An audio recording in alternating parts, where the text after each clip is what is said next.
ওম নমো ভগবতে বাসুদেবায় নমঃ। রাধে রাধে। গীতার মূল্যায়নের আজকের ভিডিও মানসিক শান্তি পাওয়ার গোপন সূত্র। গীতার পঞ্চম অধ্যায়ের 22 নম্বর শ্লোক থেকে জানব। 22 নম্বর শ্লোক সংস্কৃতে বলা হয়েছে, যে হি সংস্পর্শজা ভোগা দুঃখ জনয় এবতে আদ্যন্তবন্ত কন্তেয় ন তেষু রমতে বোধ। এর অনুবাদ, বিবেকবান পুরুষ দুঃখের উৎসরূপ ইন্দ্রিয়জাত বিষয়ভোগে আসক্ত হন না।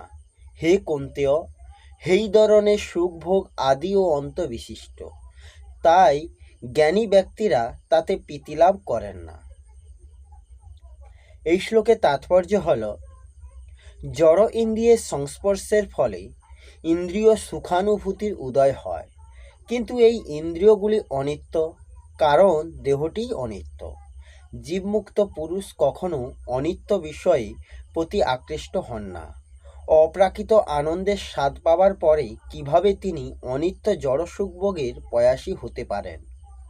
পদ্মপুরাণে বলা হয়েছে, যোগীরা পরম তত্ত্বে রমণ করে অনন্ত চিদানন্দ আচ্ছাদন করেন, তাই সেই পরম ব্রহ্মকে রাম বলে অভিহিত করা হয়। শ্রীমদ্ ভগবতেও বলা হয়েছে, হে পুত্রগণ, মনুষ্য দেহ প্রাপ্ত হয়ে জড় ইন্দ্রিয় সুখভোগ করার জন্য অক্লান্ত পরিশ্রম করার কোনো প্রয়োজন নেই।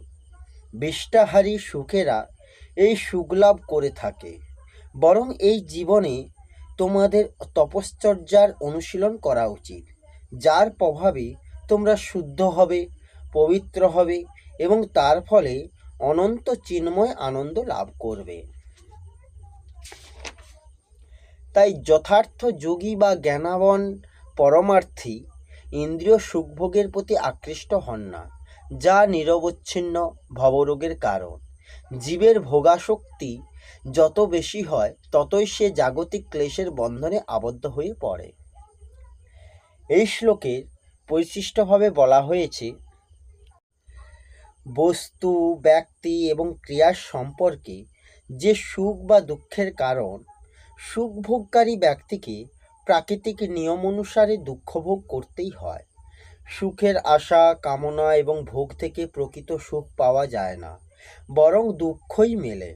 ভোগের সংযোগ অনিত্য, বিয়োগই নিত্য। মানুষ সেই অনিত্যকে গুরুত্ব দিয়েই দুঃখ পেয়ে থাকে।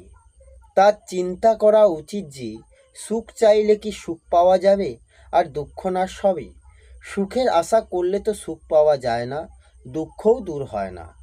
দুঃখ দূর করার জন্য সুখের আশাই করাই হলো দুঃখের মূল কারণ।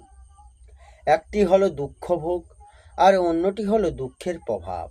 মানুষ যখন দুঃখ ভোগ করে তখন তার মধ্যে সুখের ইচ্ছা জন্মায়, আর যখন তার উপর দুঃখের প্রভাব হয় তখন তার সুখের ইচ্ছা দূর হয়, তাতে অরুচি জন্মায়।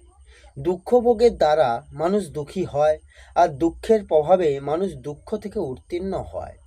দুঃখের প্রভাবে সে দুঃখ ভেঙে না পড়ে তার কারণ খুঁজতে থাকে যে আমরা কেন দুঃখ হলো। এইভাবে চিন্তা করলে সে বুঝতে পারে যে সুখাসক্তি ব্যতীত দুঃখের আর কোনো কারণ নেই, ছিল না এবং হবেও না, হতেও পারে না।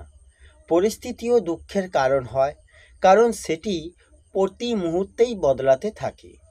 কোনো প্রাণীও দুঃখের কারণ নয়, কারণ তারা আমাদের পূর্বের পাপগুলিকে নষ্ট করে আমাদের উন্নতিতে সাহায্য করে। জগৎও দুঃখের কারণ নয়, কারণ তাতে যা পরিবর্তন হয় সেগুলি আমাদের দুঃখ দেবার জন্য নয়, আমাদের উন্নতির জন্যই হয়। যদি পরিবর্তন না হয় তাহলে উন্নতি হবে কি করে? পরিবর্তন ছাড়া বীজ থেকে বৃক্ষ হবে কি করে? রজবীর্য থেকে শরীর কিভাবে তৈরি হবে? বালক কি করে যুবকে পরিণত হবে? মূর্খ কি করে বিদ্বান হবে? রোগী কিভাবে নিরোগ হবে? তাৎপর্য হলো, স্বাভাবিক পরিবর্তন বিকশিত করে। জগতের পরিবর্তনই সার। পরিবর্তন ব্যতীত জগৎ এক অচল স্থির চিত্রের ন্যায় হতো। সুতরাং পরিবর্তন দোষাবহ নয়, কিন্তু তাতে সুখ বৃদ্ধি করাই হলো দোষের।